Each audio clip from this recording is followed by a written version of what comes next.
السلام عليكم ورحمة الله وبركاته.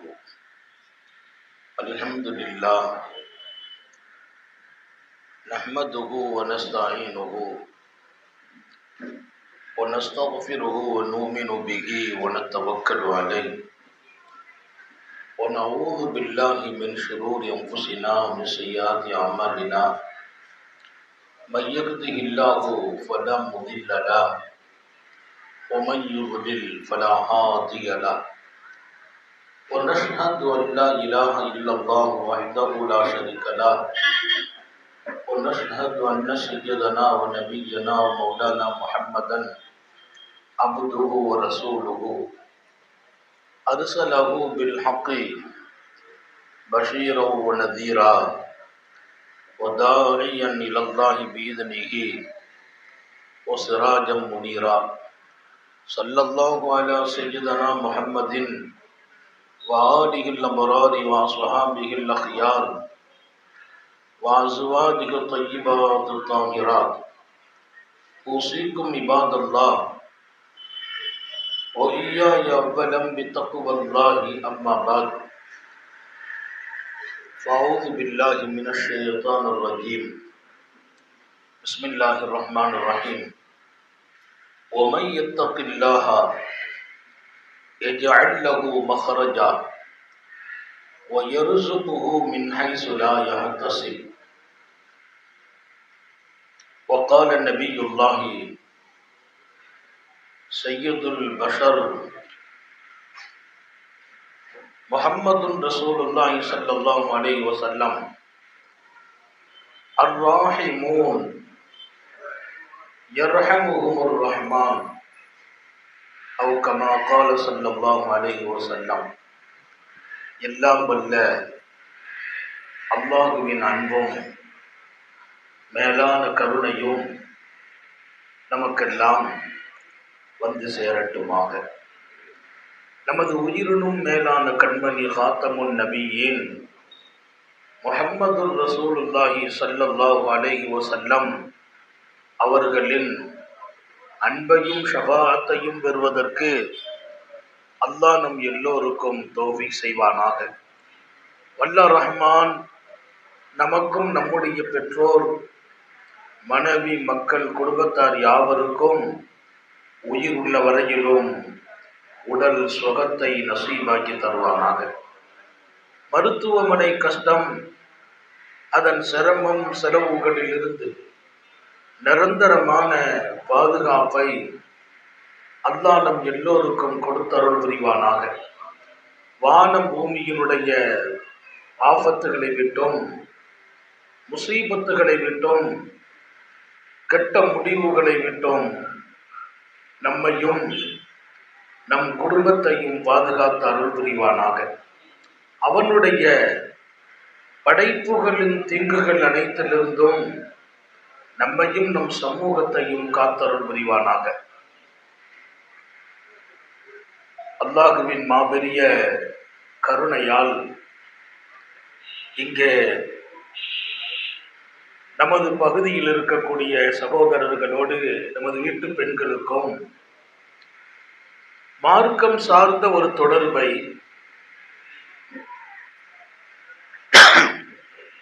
தின வாழ்க்கையில் கடைபிடிக்க வேண்டிய அருமையான நடைமுறைகளை தொடர் பழக்க வழக்கமாக ஆக்கிக் கொள்கிற ஒரு சூழ்நிலையை உண்டாக்குவதற்கு நல்லதொரு ஏற்பாட்டினை நம்முடைய அன்பு சகோதரர்கள் இங்கே செய்திருக்கிறார்கள். பாராட்டுக்குரிய ஒரு முயற்சி. அன்பர்களே, ஒவ்வொரு நாளும் நம்மை குறிப்பிட்ட சில மார்க்க சூழலுக்குள்ளால் ஆக்கிக் கொள்ள வேண்டும். மார்க்க சூழலுக்குள்ளால் இருக்கிற வரையிலும் ஒரு பெரிய பாதுகாப்பு.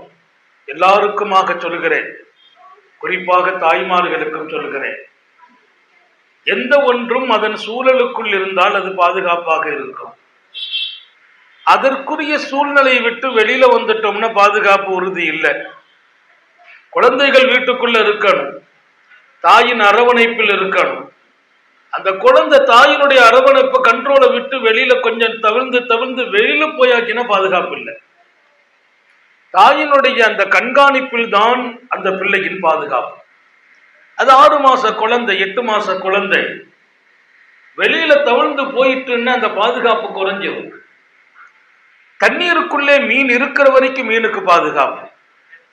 தண்ணியை விட்டு வெளியில வந்தாச்சுன்னா அந்த மீனுக்கு பாதுகாப்பு இல்லை. நீண்ட நேரம் அது வாழவும் முடியாது. அங்கேதான் அதற்கு அல்லாஹ் சுகத்தை வைத்தான். நீங்க பார்க்கலாம், பெரிய பெரிய மீன்கள் எல்லாம் கடலை விட்டு வெளியே வரும், குறிப்பிட்ட நேரத்தில் உள்ள போயிடும்.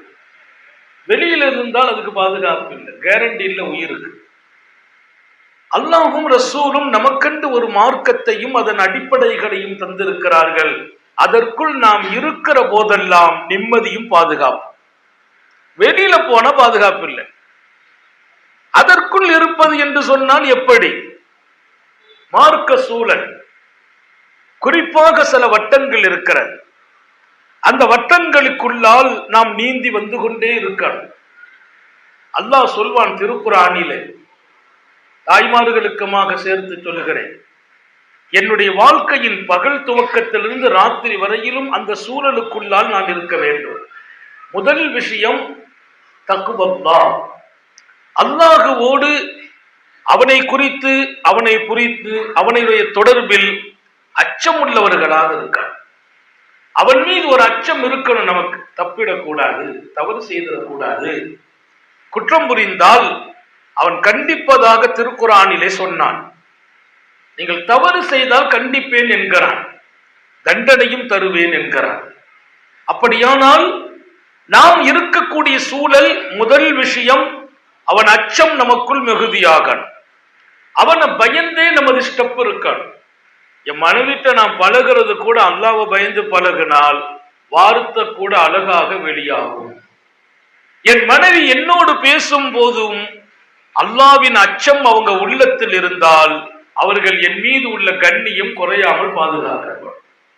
நான் பிள்ளை வளர்ப்பதாக இருக்கட்டும், தொழில்துறையில் ஈடுபடுவதாக இருக்கட்டும், நான் இறைவனோடு உள்ள தொழுகையிலும் வணக்கத்திலும் இருப்பதாக இருக்கட்டும், இன்னொரு பக்கம் அழகிய நண்பர்களோடு நான் உலாகுவதாக இருக்கட்டும், பிரயாணங்களில் இருப்பதாக இருக்கட்டும், அனைத்துக்கும் எனக்குள்ளே அல்லாஹ்வும் ரசூலும் விரும்பும் கட்டுப்பாடு, அல்லாஹ்வின் அச்சம் குடிகொண்டு இருக்க வேண்டும். அத்தனையிலும் சரியாக முடியும். என் தனி வாழ்க்கை கூட அழகா இருக்கும். ஏன்? அவன் அச்சம் என்பது பொது வாழ்க்கையில் மாத்திரம் அல்ல, என் பெட்ரூமிலும் அவன் அச்சம் எனக்கு இருந்தால் பெட்ரூம் வாழ்க்கையும் அழகாகும். அல்லாஹ் எல்லாருக்கும் தௌஃபீக் செய்வானா? அல்லாஹ் சில வாக்குறுதிகளை கொடுக்கிறான். அவன் அச்சம் இருந்தால் உங்களுக்கு ஞானத்தையும் கல்வியையும் தருவேன் என்கிறான். நீங்கள் சோடை போக மாட்டீர்கள். தாய்மார்களே, உங்கள் பிள்ளைகளை வளர்க்கிற போதே அல்லாஹ்வின் அச்சம் சொல்லி வளருங்கள். அல்லாஹ் இருக்கிறான், அவன் உன்னை பார்க்கிறான், உன்னை நெருங்குகிறான், உன்னோடு இருக்கிறான்.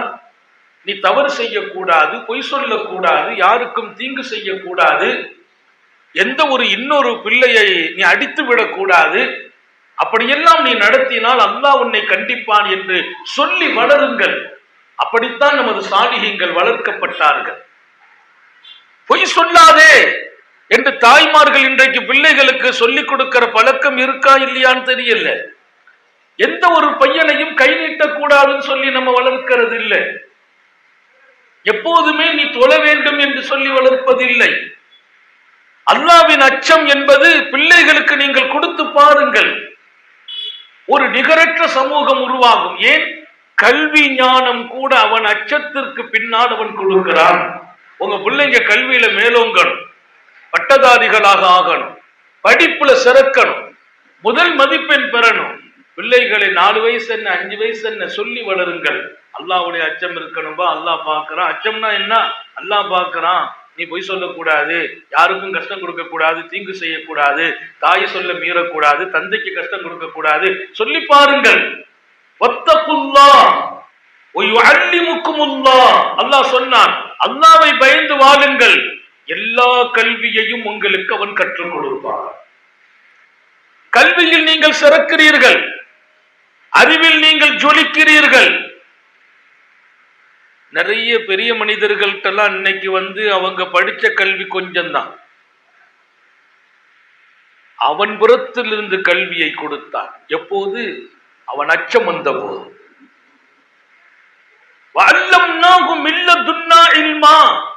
அவர்களுக்கு நம்புறத்திலிருந்து கல்வியை கொடுத்தோம். அந்த கல்வி இல்மே லதுன்னி மில்ல துன்னா. அந்த லதுன்னா நல்லா சொல்றான் பாருங்க, என்புறத்தை சார்ந்த கல்வி. அதெல்லாம் மண்டியிட்டு படித்த கல்வி அல்ல. நாங்க மண்டியிட்டு படித்த கல்வி கொஞ்சம் என்றால், மண்டியிடாமல் அவன் கொடுக்கும் கல்வி கோடி கோடி. எப்போது அது கிடைக்கும்? எப்போது இதயம் திறக்கும்? எப்போது அவன் கொடுக்கிறான்? அவன் அச்சம் நமக்குள் இருக்குமையானால் நம்ம ஒன்னும் ரெடி பண்ணலாம் வேண்டியதில்லை. நம்ம போய் உட்காரணும், அவன் வெளிப்படுத்திக்கிட்டே இருப்பான். உங்க பிள்ளைங்களுக்கு உங்கள் மீது நல்ல உயர்ந்த எண்ணத்தை போடுவான். நிறைய குழந்தைகள் பெற்றோர்கள் மரியாதையோடு நடத்துறாங்க. ஏன்? அவங்களுக்குள்ளால் இந்த சிந்தனைகள் வார்த்தெடுக்கப்பட வேண்டும். முதல் விஷயம் அல்லாஹ்வின் அச்சம். தாய்மார்களே, அவன் பயம் இருக்குது என்று நீங்கள் சொல்வதல்ல. அவன் பயம் என்பது அப்துல்லா இப்னு அப்பாஸ் சொன்ன விளக்கம், இம்திசாலு அவாமிரில்லா வஜ்தினாபு நவாஹி. அல்லாஹ்வுடைய அச்சம்னா என்ன வாப்பான்னு கேட்டாங்க அப்துல்லா இப்னு அப்பாஸ் ரலியல்லாஹு அன்ஹு. அவங்க தான் குர்ஆனுக்கு விளக்கம் சொல்லக்கூடிய முதன்மையான மாமனிதர். அவங்க சொன்ன பதில் இம்திசாலு அவாமிரில்லா வஜ்தினாபு நவாஹி. அல்லாஹ்வின் அச்சம் என்றால் அவன் எதையெல்லாம் கட்டளையிட்டானோ அதை எடுத்து நடப்பது, அவன் எதை தடுத்தானோ அதிலிருந்து விலகி இருப்பது, அவன் சொன்னதை எடுப்பதும் அவன் தடுத்ததை விடுவதும். இன்றைக்கு அவன் சொன்னதை எத்தனை விட்டோம்? நாம் விடுகிறோமா? நான் அல்லாஹ்வை பயப்படுறேன், நீங்க சொல்றது பொய்ன்னு அர்த்தம். அவன் சொன்னதை நீங்கள் எடுத்து நடக்கிற போதெல்லாம் அல்லாஹ்வுடைய பயம் நீங்க சொல்றீங்களோ இல்லையோ உங்க இதயத்தில் அல்லாஹ் வச்சுட்டான்னு அர்த்தம். அவன் எதை தடுத்தானோ அதை விடணும். அவன் எத்தனை தடுத்தான்? பொய் சொல்லாதே என்றான், புறம் பேசாதே என்றான், வட்டி வாங்காதே என்றான், பாவம் செய்யாதே என்கிறான், பெற்றோர்களுக்கு துரோகம் செய்யாதே என்கிறான், யாரையும் ஏமாற்றாதே என்கிறார்கள் நபிகள் நாயகம். அப்ப அல்லாஹ்வும் ரசூலும் தடுத்ததில் நாம போய் கால வச்சிட்டோமா? நம்மளை விட்டு முதல்ல மௌத்தா போற விஷயம் என்ன? அல்லாஹ்வுடைய அச்சம் மௌத்தா போயிட்டுன்னு அர்த்தம். நம்ம சொல்லிக்கிற வேண்டியதான், நாங்கள்லாம் அல்லாஹ்வுடைய அச்சம் உள்ளவங்க. அது வார்த்தை இல்ல மௌலா, அது வாழ்க்கை. அல்லாஹ்வுடைய அச்சம் என்பது வார்த்தை அல்ல, வாழ்க்கை. எனவேதான் அப்துல்லா இப்னு அப்பாஸ் திருக்குர்ஆனுக்கு விளக்கம் அளிக்கிற போது தக்வா என்ற சொல் எங்கெல்லாம் வருமோ, தக்வானா இறையச்சம் நம்ம தமிழ்ல அர்த்தம் கொடுக்கிறோம். அதற்கு அவர்கள் கொடுக்கிற விளக்கம் எல்லாம் அல்லாஹ்வின் ஏவல்களுக்கு முன்னால் முழுக்க முழுக்க கட்டுப்படுறது. அல்லாஹ் எத்தனை ஏவினான். தாய்க்கு அழகாக நட, சீ என்று கூட சொல்லிவிடாதே, தாய் மனசை காயப்படுத்தி விடாதே, தந்தைக்கு மரியாதை கொடு, உன் சுவனத்தில் தலைவாசல் உன் தந்தை என்றார்கள் நபிகள் நாயகம் ஸல்லல்லாஹு அலைஹி வஸல்லம். சுவனத்தின் தலைவாசல் தந்தை. எத்தனை பேர் தந்தையை காயப்படுத்துகிறோம், மனசை புண்படுத்துகிறோம். தந்தை சொல்லை மதிக்கவில்லையா, நீ இழப்பது சுவனத்தை என்கிறார்கள் நபிகள் நாயகம் ஸல்லல்லாஹு அலைஹி வஸல்லம். அப்ப அல்லாஹ்வின் வார்த்தைகளுக்கும் ரசூலின் வார்த்தைகளுக்கும் கட்டுப்படுதல். ஏவுகிற போதெல்லாம் அவங்க தடுத்த இடத்துல நிக்க கூடாது. இந்த வாழ்க்கை வந்து விடுமா? சகோதரிகளே, கொஞ்சம் கடந்த காலத்தை திரும்பியும் பாருங்கள். அவன் ஏவுன விஷயங்களில் எத்தனை எடுத்தேன், தொழ சொன்னானே எத்தனை தொழுதேன், எத்தனை தொழுகை விட்டு இருக்கிறேன், எத்தனை தொழுகை விடப்பட்டு இருக்கிறது. என்னுடைய வாழ்க்கையிலே இத்தனை தொழுகை நான் விட்டேன் என்றால் அவன் ஏவல்கள் என்னை விட்டும் தூரம் போயிருக்கிறது. எங்கிட்ட இறை அச்சம் இல்லைன்னு அர்த்தம். இறை அச்சம் இல்லையா? நல்லா கவனிச்சுக்கங்க. நீங்க பாதுகாப்பு வலையை விட்டு வெளியில போயிட்டீங்க.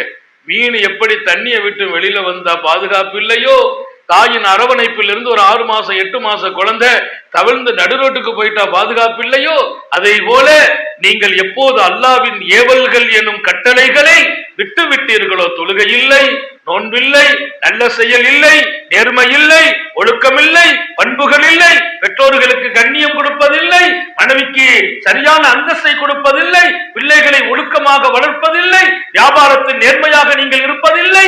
புரிந்து கொள்ளுங்கள், அல்லாஹ்வுடைய உயர்ந்த பாதுகாப்பை விட்டு நீங்க வெளியில வந்துட்டீங்க. பாதுகாப்பு இல்லை உங்களுக்கு. எந்த நேரத்தில் எதுவும் நடக்கலாம். உயிருக்கும் கண்ணியத்திற்கும் பாதுகாப்பை இழக்கிறோம். மிக மிக பெரிய விஷயம். பயம், அல்லாஹ்வுடைய அச்சம் உன் வாழ்க்கையில வந்துச்சா, அவன் சொன்னதெல்லாம் எடுத்து நடக்கிறாய், அவன் தடுத்ததை விட்டு விலகிறாயா, நிறைய கற்றுக் கொடுத்துருவான் அல்லாஹ்.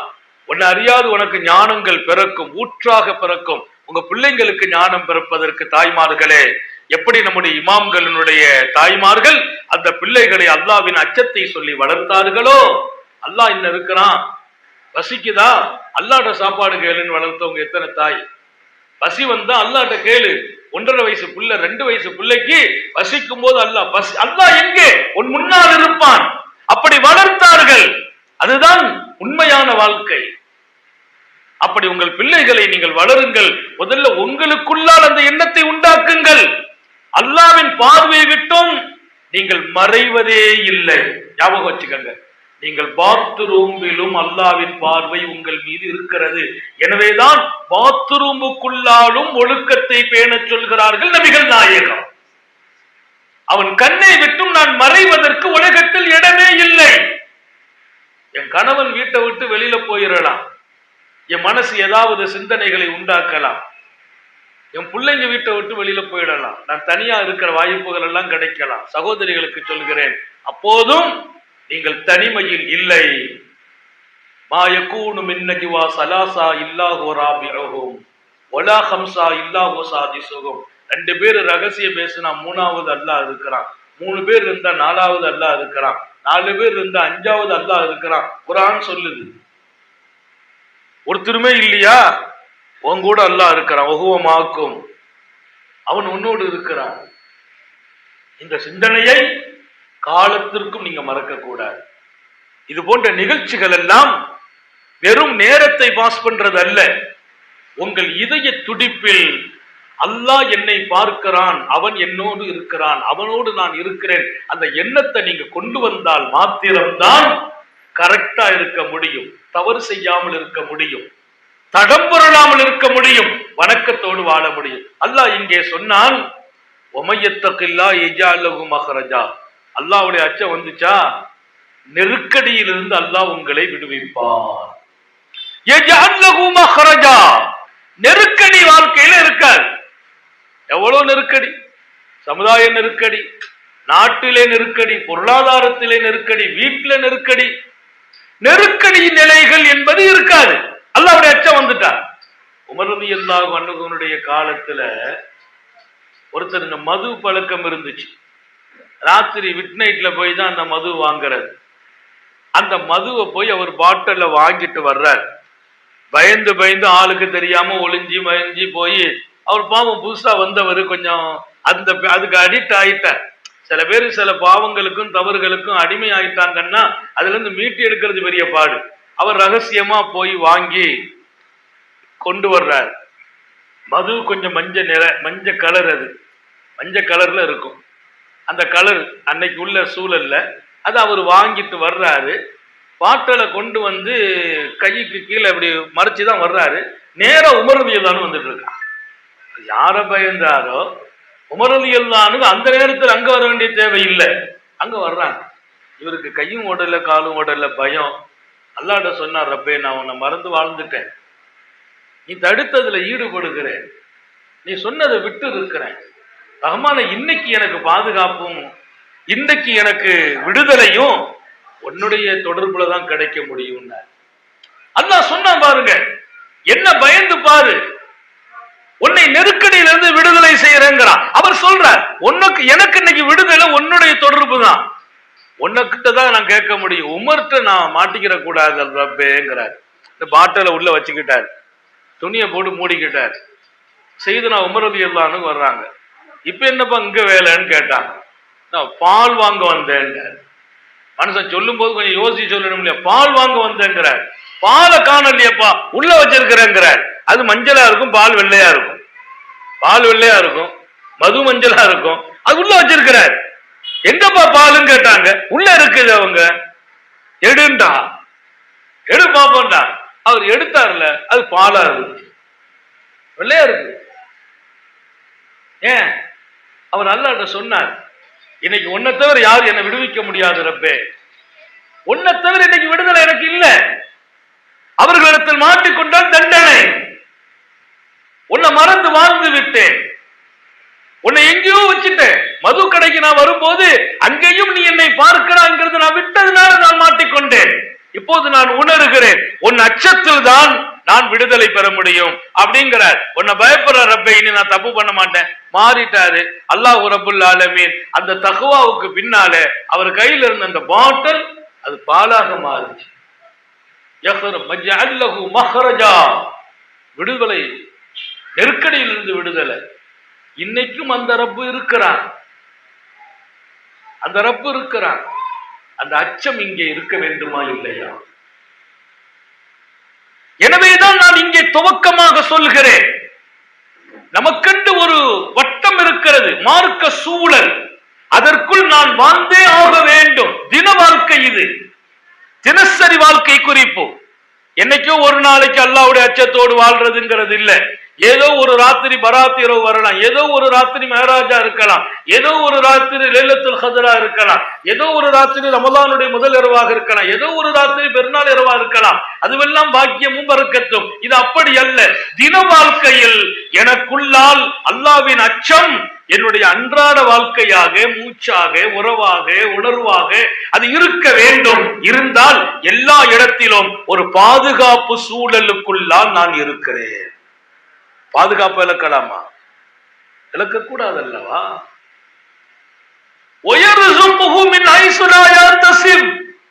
அல்லாஹ் சொன்னான், நீங்க தக்வா அப்படிங்கிற அந்த சொல்லுக்கு பின்னால் திருக்குர்ஆன் எத்தனை தகவலை, எத்தனை வகையான உதவிகளை. ஒன்று அல்லாஹ்வுடைய அச்சம் மட்டும் இருந்துச்சு வைங்க. அச்சம்னா விளங்கிட்டீங்களா? அவன் சொன்னதை எல்லாம் எடுத்து நடக்கிறது, அவன் தடுத்தது விட்டு விலகி வாழ்றது. அந்த வாழ்க்கை வந்துச்சா, கணக்கு பார்க்காம ரிசுக்கு கொடுக்கும். இன்னைக்கெல்லாம் தரித்திரம் எல்லா வீடுகள்லையும், வறுமை தாண்டவம் ஆடுது. எரண பரக்கத்து இல்ல, எரண பரக்கத்து இல்லைங்கிறார், ரிசுக்கு இல்லைங்கிறார், கஷ்டப்படுறேங்கிறார். ஆனா தொழுகிறது இல்ல, கஷ்டப்படுறார், வீட்டுல சரியா நடக்கிறது இல்ல, உணர்ச்சி வசப்படுகிறார். எப்ப நீ உணர்ச்சி வசப்படக்கூடாது, அதுதான் தக்குவா. நீ தொழுகையை விடக்கூடாது, அதுதான் தக்குவா. தக்வாவை இழந்து விட்டால் கணக்கு பார்க்காம எங்க ரிசுக்கு கிடைக்கும்? கணக்கு பார்க்காத ரிசுக்கு அல்லாஹ் கொடுக்கிறான். யாருக்கோ நான் பேசவில்லை, உனக்காக, எனக்காக. ரிசுக்கு வேணுமா? வறுமை நீங்கணுமா? அல்லாஹ்வுடைய அச்சம் இருக்கட்டும். அவன் அச்சம் இருக்கிறது என்று நீங்கள் உங்களை உணர்கிறீர்களா? அவன் சொன்னதையெல்லாம் எடுத்து நடக்க வேண்டும், அவன் தடுத்ததை எல்லாம் விட்டும் நீங்கி இருக்க வேண்டும். அதுதான் அச்சம்.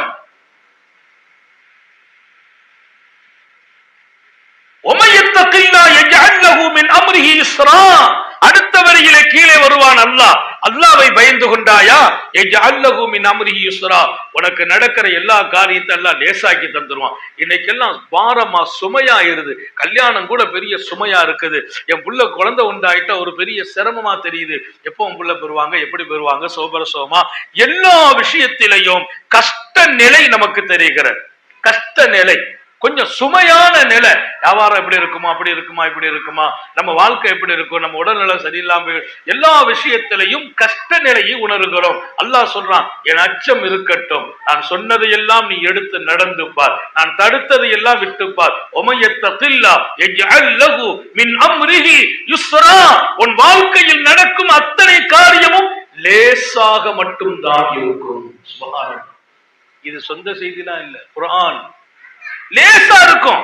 உன் புள்ள பிரசவம் லேசா நடக்கும், உன் மகள் திருமணம் லேசா நடக்கும், உன் வியாபாரம் லேசா இருக்கும், உன் குடும்ப காரியம் லேசாகிடும். எல்லாம் லேஸ். கஷ்டங்கிறது வாசல் உனக்கு அடைக்கப்படும், கஷ்டத்தின் வாசல் அடைக்கப்படும். இன்னைக்கெல்லாம் நமக்கு கஷ்டத்தின் வாசல் மட்டும்தான் பல பேருக்கு திறந்து இருக்கிறது. எங்க போனாலும் கஷ்டம், எதுல சம்பந்தப்பட்டாலும் கஷ்டம். தொட்டதெல்லாம் துலங்க வேண்டுமா? அதுதான் லேசான பாதை. நான் போனா எனக்கு வழி திறந்து இருக்கணும்.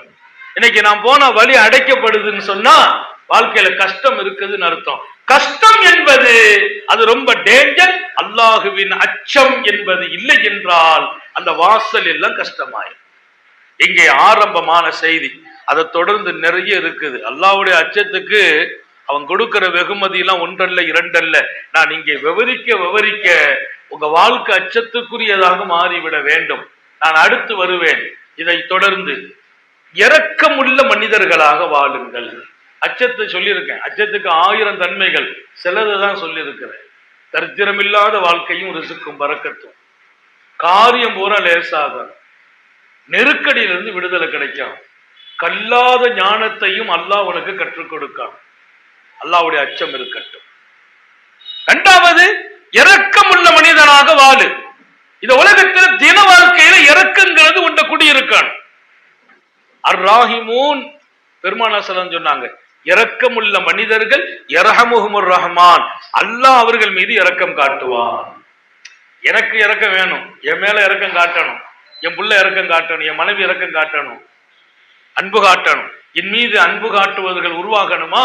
மக்கள் மீது நீ அன்பு காட்டு. உன் மீது அன்பு காட்டுபவர்களை அல்லாஹ்வே ஏற்படுத்துவான். இல்லை, அல்லாஹ் உன் மீது அன்பு காட்டுவான். இந்த இரக்கம் அன்பு ரெண்டையும் கிட்டத்தட்ட ஒன்னாகவே பாவிப்பாங்க பல பேர். கருணை உள்ள வாழ்க்கை உங்ககிட்ட இருக்கணும். நிறைய பேருக்கு இரக்க குணமே இல்லை, கடும் குணம். யாரு மேலே இறக்க வர்றதில்லை. பச்சாதாபம் என்பது இல்லாத ஒரு வாழ்க்கை. எல்லா விஷயத்திலையும் கொஞ்சம் மூர்க்கமாக நடக்கிற பிள்ளைங்க அழுது துடிச்சாலும் நீங்க அழிஞ்சா என்ன, எனக்கு என்ன இருக்குங்க, வாசல் நின்று கண்ணீர் வடிச்சு கேட்டா கூட கொடுக்கறதுக்கு மனசு வர்றது இல்லை. இதுவெல்லாம் ஒரு ஆபத்தான குணம். உள்ளத்துல கருணை இல்லை என்று சொன்னால் அங்கே கரை சேரும் வாழ்க்கையே கிடைக்காது என்று எழுதுகிறார்கள். அல்லாஹு தஆலா கருணை உள்ளவர்களைத்தான் நேசிக்கிறான். நம்ம வாழ்க்கையோடு ஒவ்வொரு நிமிடமும் ஒப்பிட்டு பார்க்க வேண்டும். நம்முடைய கருணை என்ன நம்மிடத்தில்? அந்த கருணை இருக்குமா? அல்லாஹு அக்பர். கருணைனா வெறும் அன்பு காட்டுறது இல்லை, அதற்கு பின்னால் ஒரு பெரிய வாழ்க்கை இருக்கிறது. காத்தமுன் நபியின் ஸல்லல்லாஹு அலைஹி வஸல்லம் கற்றுக் கொடுத்த அற்புதத்திலும் அற்புதமான நிகழ்வுகளை இந்த கருணைக்கு பின்னால் நான் உங்களுக்கு சொல்ல ஆசைப்படுகிறேன்.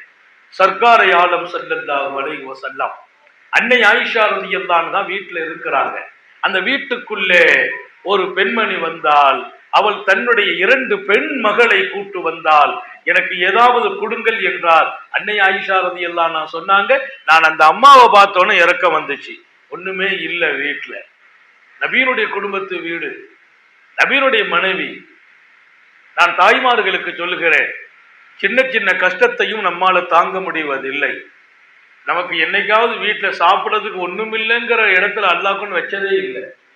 அது எங்க உம்மா காலத்துல இருந்துச்சு, எங்க வாப்பா காலத்துல இருந்துச்சு, நம்ம அத்தா காலத்துல எல்லாம் சாப்பிட வீட்டுல ஒண்ணுமே இருக்காது. அப்படி காலமெல்லாம் இருந்தது. இன்னைக்கு அல்லாஹ் ரொம்ப நம் மீது அன்பு காட்டுகிறார்.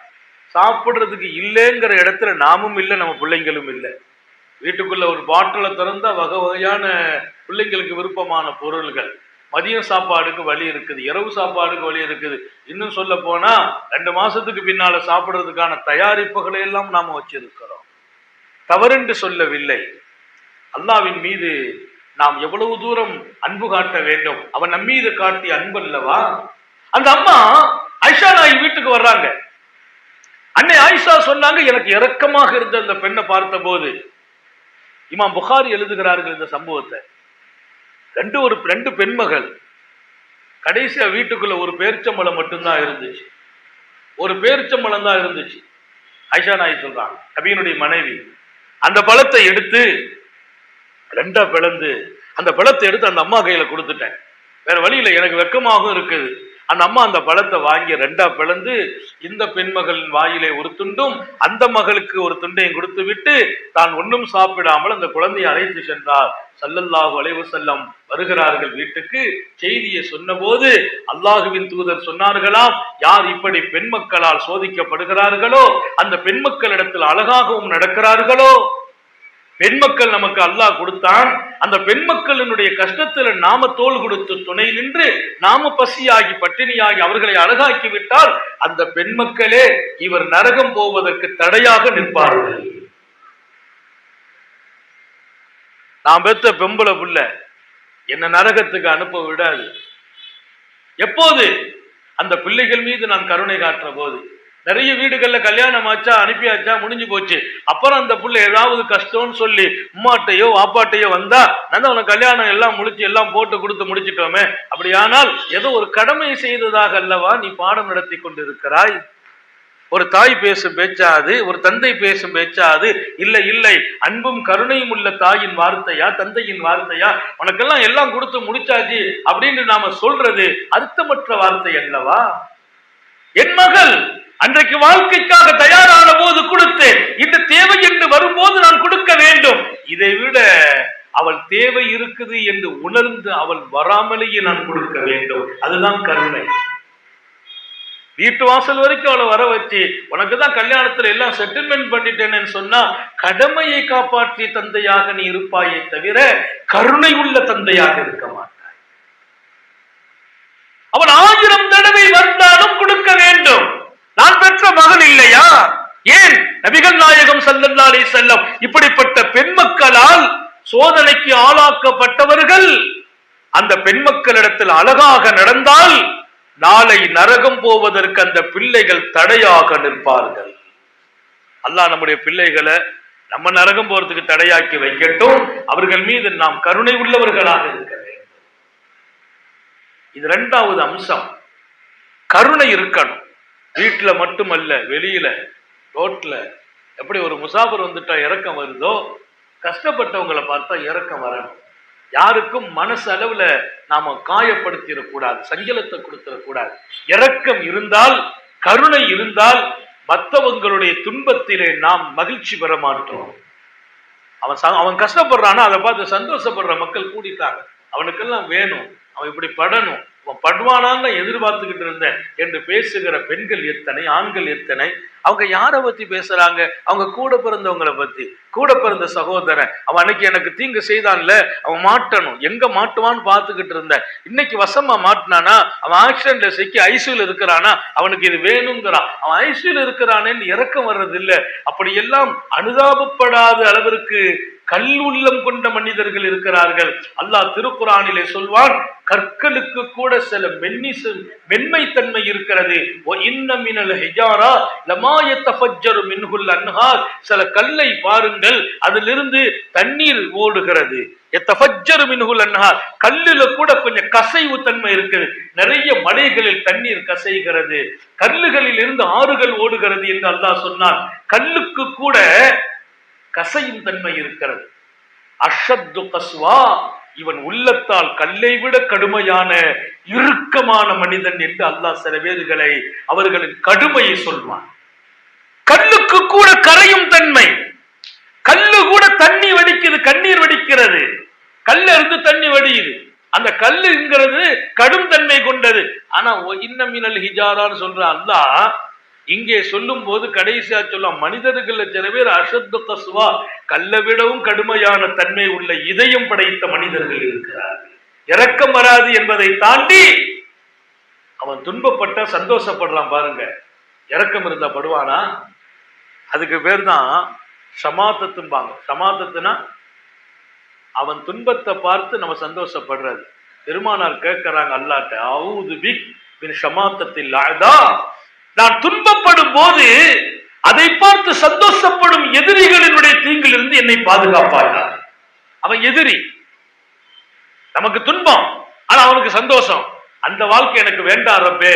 அப்படி யாரும் என் துன்பத்தை பார்த்து சந்தோஷப்படுற இடத்துல நான் வாழ்ந்து விடக்கூடாது என்று பாதுகாப்பு தேடுகிறார்கள் ஊமா நபிகள் ஸல்லல்லாஹு அலைஹி வஸல்லம். அல்லாஹ் நம்ம எல்லோரையும் பாதுகாப்பானார்.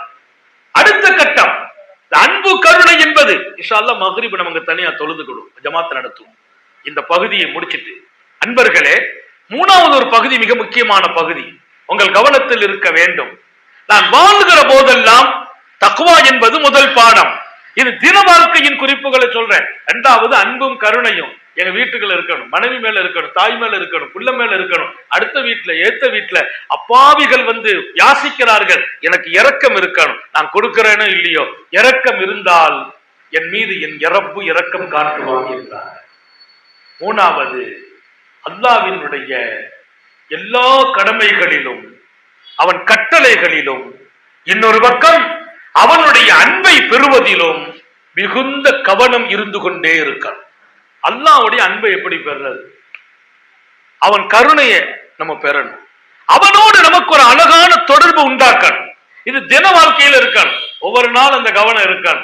அல்லாஹ்வுடைய அன்புக்கு எப்படி சொந்தமாகிறது, அவனை எப்படி சந்தோஷப்படுத்துறது, அவன் கடமைகள் அது கிடைக்குமா, அவனை தொழுதால் கிடைக்குமா, துவா கேட்டா கிடைக்குமா, 4 பேருக்கு தர்மம் கொடுத்தா கிடைக்குமா, அல்லது 4 பேருக்கு மார்க்கத்தை சொல்லி கொடுத்தா கிடைக்குமா, குர்ஆன் ஓதுனா கிடைக்குமா, எதிலே தேடி தேடி வாழ்ந்தார்கள் சஹாபாக்கள். அவன் அன்பை பெறுவதற்கும் அவனை சந்தோஷப்படுத்துவதற்கும் என்னவெல்லாம் என்னால் முடியும் அத்தனையிலும் ஈடுபடுவர். கடந்த கால வரலாற்றை அல்லாமா இப்னுல் ஜௌசி எழுதுகிறார். அபூ குத்தாமா ஷாமி ரலியல்லாஹு அன்ஹு, அபூ குத்தாமா ஷாமி மிகச்சிறந்த ஒரு ஞானி, மிகச்சிறந்த மார்க்க மேதை, வலிமை மிக்க இளைஞர், தீனுக்காக தன்னை அர்ப்பணித்த மகான். அல்லாமா அபூ குத்தாமா ஷாமி, அல்லாமா இப்னு ஜௌசி எழுதுகிறார் இந்த வரலாற்றை. அபூ குத்தாமா ஷாமி ரலியல்லாஹு அன்ஹு மார்க்கத்தை பாதுகாப்பதற்கு அன்றைக்கு சிலுவை யுத்தம் நடந்த காலம், கிறிஸ்தவர்களோடு அன்றைக்குள்ள காலம் ஒரு கடூரமான காலம். அது நடந்த யுத்தம், நிறைய மூமின்கள் பாதிக்கப்பட்ட போது, உயிர்களை இழந்த போது, சொத்துக்களை இழந்த போது, மிகப்பெரிய அளவிற்கு வாழ்க்கையை இழந்து நிற்கிற காலம். சத்தியத்தை நிலைநிறுத்துவதற்காக போருக்கான பிரகடனத்தை செய்கிறார் அபூ குத்தாமா ஷாமி.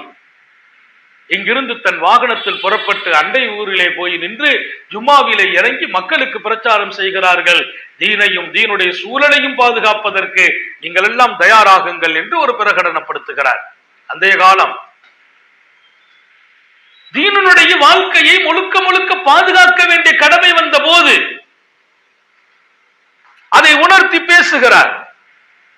அவருடைய தலைமையில் பெண்ணம்பெரிய படை தயாரானது. ராத்திரி தங்குவதற்காக ஒரு அறை எடுத்துக்கொண்டு அதிலே தங்கி இருக்கிறார். இரவு நேரம் கதவு தட்டப்படுது. அவருக்கு ஒரு ஆச்சரியம், நம்ம வெளியூர்ல வந்து உட்கார்ந்து இருக்கோம், இந்த நேரத்துல கதவு தட்டுறாங்களே யாரு? திறக்கிறார். திறந்து பார்த்தால் முகவரி தெரியாத ஒரு பெண்மணி வந்து நிற்கிறார். அந்த அம்மா கேட்டாங்க, நீங்கள் அபூ குத்தாமா ஷாமியா என்று கேட்டார்கள். நான் ஆச்சரியப்பட்டு போனேன். பருவகாலத்தின் மங்கை, கிட்டத்தட்ட 35-40 வயதுக்கு உட்பட்ட ஒரு பெண்மணி, வாலிப பெண்மணி, திருமணமாகி வாலிப பெண்மணி, 25-30 வருஷம், 35 வருஷத்துக்குள்ள வயதுக்குள்ளே உள்ள பெண்மணி. ஆம் என்றேன். அல்லாஹ்வின் பாதையில் மக்களை எல்லாம் ஈடுபடுவதற்கு அழைத்தீர்கள் அல்லவா நீங்கள்? ஆம்.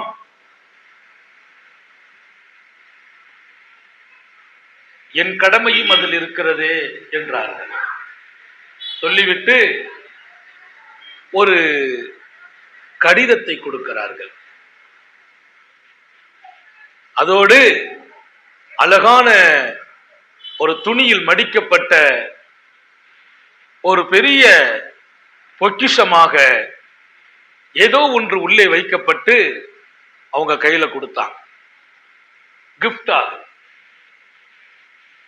ஒரு நல்ல அழகான பெட்டியிலே வைத்து அந்த பெட்டியையும் கடிதத்தையும் கொடுக்கிறாங்க. கொடுத்துட்டு அந்த அம்மா திரும்புறாங்க. பாக்கியா, கண்ணீரோடு திரும்புறாங்க. எங்களை எல்லாம் உருவாக்கிய தாய்மார்கள், உங்கள் சிந்தனையை நான் அங்கே கொண்டு செல்கிறேன். மார்க்கத்தோடு, மார்க்கத்தின் தொடர்போடு ஒவ்வொரு நாளும் என் மூச்சாக பேச்சாக என் இறைவனை சந்தோஷப்படுத்துவது இருக்க வேண்டும் என்ற அந்த கட்டம் நமது முன்னோர்களின் சொத்து. அது நம்மை உருவாக்கிய பெண்களினுடைய பாரம்பரியம். அது அல்லாமா அபூ குதாமா ஷாமி போன்றவர்கள் இந்த மண்ணில் வாழ்ந்து காட்டிய வாழ்க்கை. அது சொன்னாங்க இருக்குது. அவர் போல அழுதுட்டு போறாங்களே, அவங்க என்ன பண்ணாங்கன்னா உடனே அந்த கடிதத்தை எடுத்து படிச்சாங்க. படிச்சாச்சுன்னா ஆச்சரியப்பட்டு போயிட்டாங்க. அந்த அம்மா அந்த கடிதத்தில் எழுதியிருக்கிறாங்க, உன்னதமான அல்லாஹுவோடு நாம் தொடர்பு கொள்வதற்கும் தீனை பாதுகாப்பதற்கும் அழைத்தீர்கள். அந்த அழைப்பு பணியில் என்னுடைய பங்கு இருக்க வேண்டுமே என்று எனக்கு வேறு ஒன்றுமே இல்லை. உங்களுக்கு என் பங்கை நான் தர வேண்டும் என்றப்ப என்ன பார்த்து சந்தோஷப்படணும். எனவே எனக்கு அல்லாஹ் கொடுத்த கிஃப்ட் என்ன தெரியுமா? நீண்ட கூந்தலை அல்லாஹ் எனக்கு கொடுத்தான். நீண்ட கூந்தல், என் முடி அழகு, என் முடி கூந்தல் நீளமானது. அதை நான் அப்படியே கட் பண்ணி இதுல வச்சிருக்கிறேன். இதை நீங்கள் உங்கள் குதிரையினுடைய கடிவாளத்தில் போட்டு அல்லாவின் பாதையில் குதிரைக்கு மூக்கு கயிறு போடுற மாதிரி போட்டு இதை உங்க கையில பிடிச்சிட்டு நீங்க அல்லாவுடைய பாதையில போகணும். இந்த தீனுக்கு பாதுகாப்பாக, தீனின் பாதுகாப்பை வளர்ப்பதற்கு நீங்கள் எங்கெல்லாம் அந்த குதிரையில் பயணிப்பீர்களோ அங்கெல்லாம் இந்த தீன் வளருமோ அங்கெல்லாம் என் ரப்பு என்னை பார்த்தும் சந்தோஷப்பட, என் கூந்தலை உங்களுக்கு அல்லாவுக்காக தருகிறேன் அப்படின்னு எழுதி இருக்கிறாங்க. அந்த பெட்டியை திறந்து பார்த்தால் நீண்ட நெடும் அந்த அம்மாவுடைய கூந்தலை வெட்டி உள்ள வச்சிருக்கிறார். அபூ குதாமா ஷாமி ஒரு முறை கண்கலங்கி போனார்கள். பெண்ணுக்கு முடி அழகு, கூந்தல் அழகு. பெண்கள் மொட்டை அடிப்பது ஹராம், அடிக்கக்கூடாது என்று மார்க்கம். அந்த அம்மா மொட்டை அடிக்காமல் அந்த கூந்தலினுடைய மொத்த பாகத்தையும் அழகாக ரவுண்டு கட்டி கட் பண்ணி கொடுத்து குதிரையில் இதை நீங்கள் மூக்கு கயிறாக போட்டு கையிலே பிடித்து கொண்டால் நீங்கள் போகும் இடமெல்லாம், இது தீன் பாதுகாக்கப்படும் இடமெல்லாம் என் ரப்பு சந்தோஷப்படுவான். அதில் எனக்கும் ஒரு பங்கு என் கூந்தலை கொடுத்ததற்காக கிடைக்கும் என்று அந்த அம்மா கடிதம் எழுதி வச்சு கொடுத்து அனுப்புனாங்க. கண்ணீர் வடிக்கிறார் அபூ குதாமா ஷாமி. எந்த மண்ணில் நாம் வாழ்கிறோம், எப்படிப்பட்ட இறை அன்பர்கள் வாழ்கிற மண்ணு. இப்படியும் பெண்மணிகளா? எங்கள் அன்பு சகோதரிகளே, அந்த அம்மாவனுடைய மார்க்க பற்று என்ன என்று நான் கேட்கிறேன். அந்த உணர்வு எப்படிப்பட்டது என்று கேட்கிறேன். உங்களுடைய சொற்பொழிவில் தீனின் பாதுகாப்புக்காக என்று நீங்கள் சொன்ன போது அதற்கு என் பங்களிப்பு என்று ஒரு பெண்மணி அல்லாவின் சந்தோஷம் கிடைக்க வேண்டும் என்கிறார்கள் என்றால், அப்படிப்பட்ட பெண்மணிகள் இந்த தீனை பாதுகாத்த மகத்தான இடம் பெற்றவர்கள் இல்லையா? எங்கள் சகோதரிகளின் நினைவுக்கு சொல்கிறேன். அவங்க அந்த படிச்சுட்டு காலையில எழுந்திருச்சு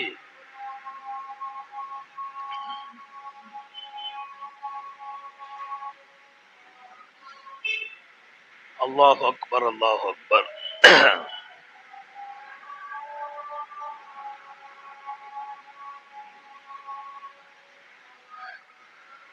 அல்லாஹ் அக்பர் அல்லாஹ் அக்பர்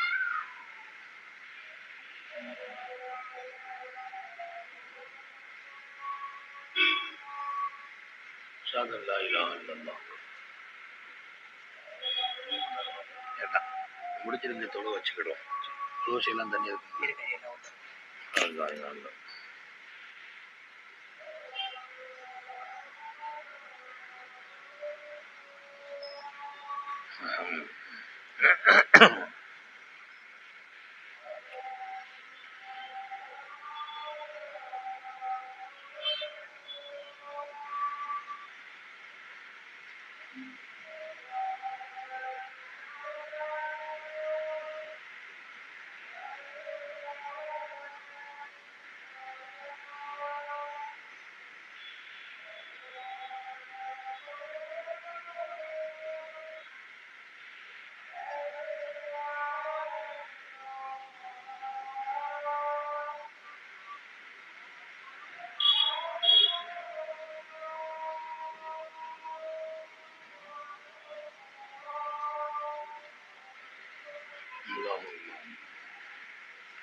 மிகுந்த ஆனந்தம். இன்னொரு பக்கம் அவர்களுக்கு கண்ணீர் வழிகிறது.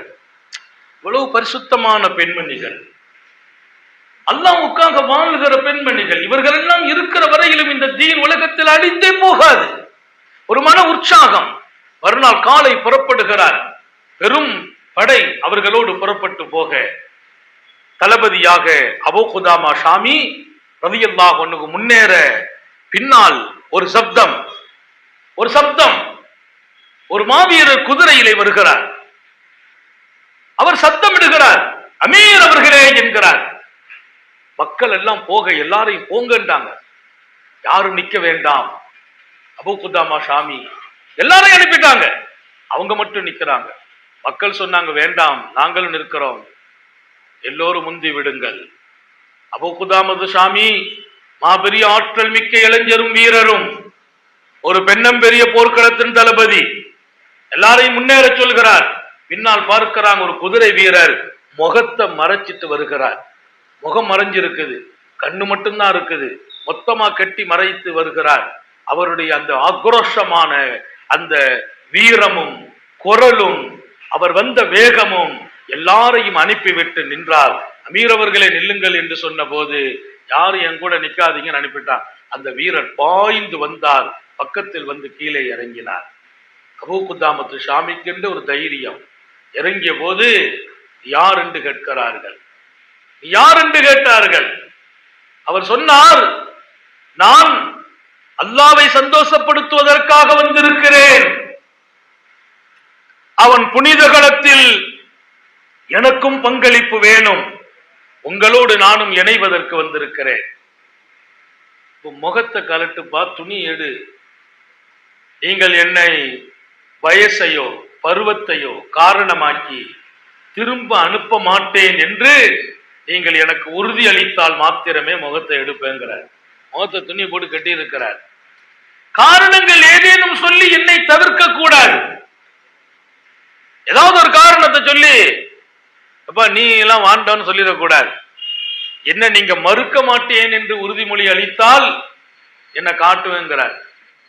முகத்தை சரிப்பாங்கிறாங்க. துணியை அவிழ்த்தால் மீசையே முளைக்காத ஒரு இளைஞர்.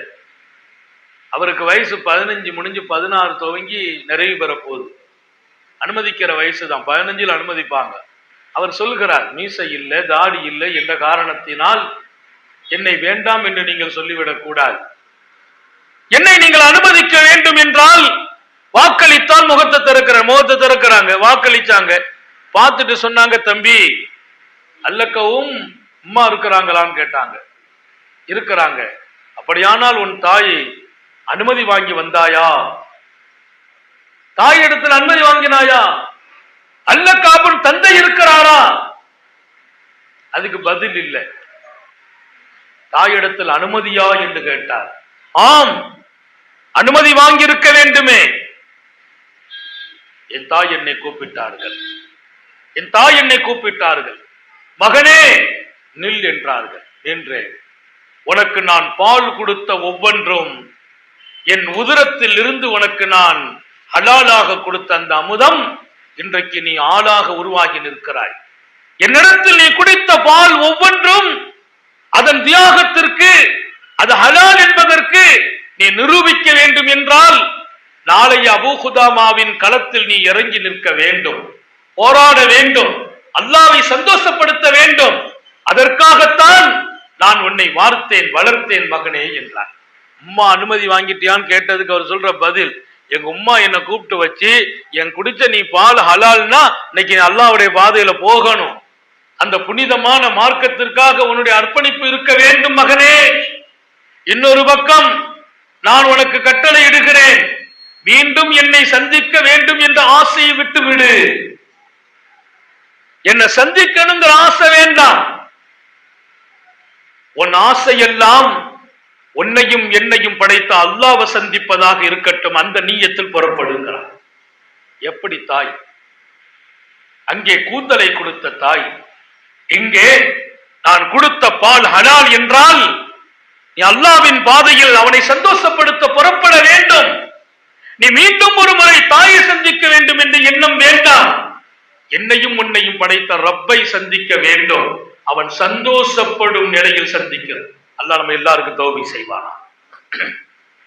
எங்கள் தாய்மார்களுக்கு நான் ஞாபகப்படுத்துகிறேன், உங்களை இந்த சமூகம் நிறுத்தி அழகு பார்த்த இடம் இது போன்ற அன்னையர்களை கொண்டு அழகு பார்த்திருக்கிறார். இந்த தீனின் மகுடம் அந்த பெண்கள், இந்த தீனின் கண்ணியம் அந்த பெண்கள், இன்னும் சொல்வேன் இந்த தீனின் பாதுகாப்பு அரண் அந்த பெண்கள். வாழ்த்துகிறேன் உன் தாயாரை என்றார்கள். உன் தாயார் எங்கே? என் தாய் யார் என்று உங்களுக்கு தெரியுமா என்றார்கள். தெரியாது மகனே. என் தாய் உங்களுக்கு தெரியாதா? தெரியாது. என் தாய் இவ்வளவு சீக்கிரமாக நீங்கள் மறக்க முடிந்ததா என்றார்கள். எனக்கு எப்படிப்பா தெரிய வாய்ப்புகள் இருக்கிறது? அந்த இளைஞனின் வார்த்தைகள் ஒவ்வொன்றும் அவர் இதயத்தில் ரொம்ப அழுத்தத்தை தருகிறது. இன்னொரு பக்கம் இப்படிப்பட்ட மார்க்கம் செழிந்த இளைஞர்களை பார்த்து ஆனந்தம் வருகிறது. உன் தாய் எனக்கு தெரியலையப்பா, நேற்று மாலை வீட்டின் கதவை தாளிட்டு நீங்கள் இருந்தபோது கடிதத்தையும் பெற்றுக்கொள்ளால் தன் அற்புதமான வாழ்க்கையெல்லாம் மகிழ்ச்சியாக அவர்கள் பார்த்து பார்த்து ரசித்து அலங்காரமாக்கி வைத்திருந்த கூந்தலையும் தந்த பெண் ஞாபகம் இல்லையா? ஆம், அந்த பெண் பெற்ற மகன்தான் நான் என்றார். கூந்தலை தந்தார்களே, அவர்களின் பெற்றெடுத்த பிள்ளை நான். என் தந்தை கடந்த போரில் ஷஹீதாகிவிட்டார். என் தாய் சொன்னார்கள், மகனே உன் தந்தை சென்ற சோனம் நீ போக வேண்டும் என்றார்கள். எனக்கு அந்த பாக்கியம் கிடைப்பதற்கு தான் என் கூந்தலை கொடுத்தேன் என்றார்கள். எனக்கு சொன்னார்கள், மீண்டும் என்னை சந்திக்க நினைக்காதே, நீ அல்லாவை சந்திக்க வேண்டும் என்ற உறுதிப்பாடோடு போக வேண்டும். மார்க்க பணியும் அதன் பக்குவமும் மார்க்க சிந்தனையும் உன் மூச்சாகட்டும் பேச்சாகட்டும். போர்க்களத்தில் நீ மீண்டும் இந்த மண்ணில் வாழ்வதை காட்டிலும் அல்லாவுக்காக நீ இந்த தீனை நிலைநிறுத்தியாக வேண்டும் என்றார்கள். என்று சொன்ன போது ஆனந்தம் பெருக்கெடுத்து அபூ குதாமா ஷாமி அந்த வாலிபனை கட்டி அணைக்கிறார்.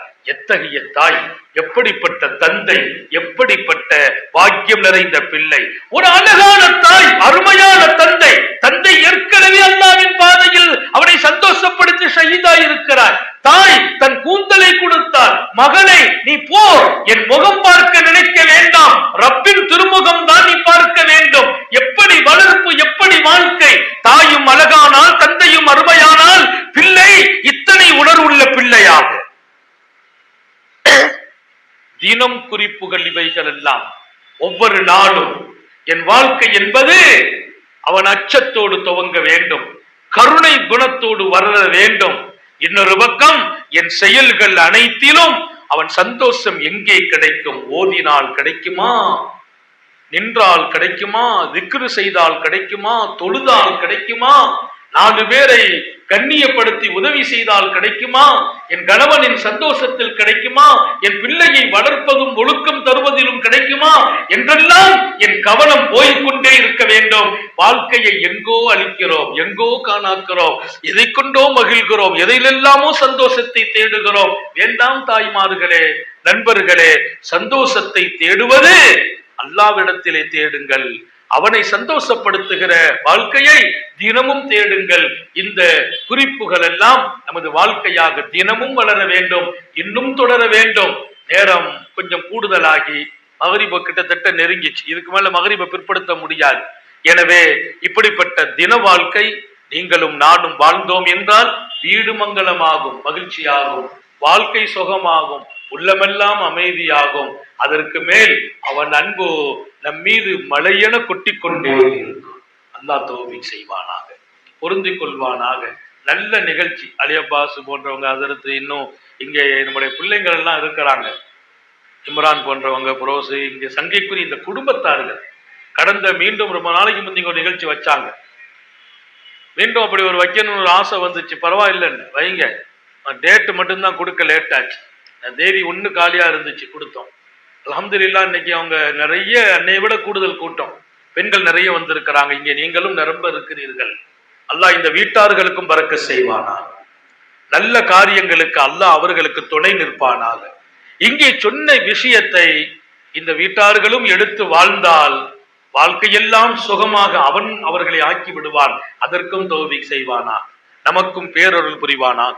இன்பத்திலும் துன்பத்திலும் அவன் நினைவை தருவானாக. சஞ்சலங்களிலிருந்து பாதுகாப்பானாக. பரக்கத்தான வாழ்க்கையை நோக்கி பயணிக்க செய்வானாக. நமது மூச்சும் பேச்சும் அவன் சிந்தனையாக்குவானாக. ஓடும் இரத்தத்திலும் அவன் அன்பு கலந்து ஓட வைப்பானாக. நீண்ட நெடிய நாட்கள் நோய் நொடிகள் இல்லாமல் உடல் ஆரோக்கியத்தோடு மன நிறைவோடு இன்பத்தோடு அல்லாஹுவை நின்று வணங்கி வழிபட்டு வாழும் நசீபையும் பாக்கியத்தையும் எல்லாம் வல்ல அல்லாஹ் உங்களுக்கும் எனக்கும் நம்மை ஈன்றெடுத்த தாய் தந்தையர்களுக்கும் நமது மனைவி மக்கள் உற்றார் உறவினர் யாவருக்கும் கொடுத்தருள் புரிவானாக. நாம் பெற்ற பிள்ளைகளை கண்குளிர்ச்சியாக்குவானாக. அவர்களின் இல்மு ஈமான் அமல் ரிசுக்கில் பரக்கத் செய்வானாக. நமது பிள்ளைகளுக்கு உரிய காலத்தில் பொருத்தமான ஜோடிகளை தந்து நிக்காகுவை நசீபாக்குவானாக. திருமணம் ஆகாதவர்களுக்கு சீக்கிரமாக அழகான ஜோடிகளோடு திருமணங்களை நசீபாக்குவானாக. திருமணமானவர்களை சந்தோஷமாக வாழச் செய்வானாக. சொர்க்கத்திலும் இந்த உறவை தொடரச் செய்வானாக. குழந்தை இல்லாத நமது மக்களுக்கு அல்லாஹ் சாலிகான குழந்தைகளை நசீபாக்குவானாக.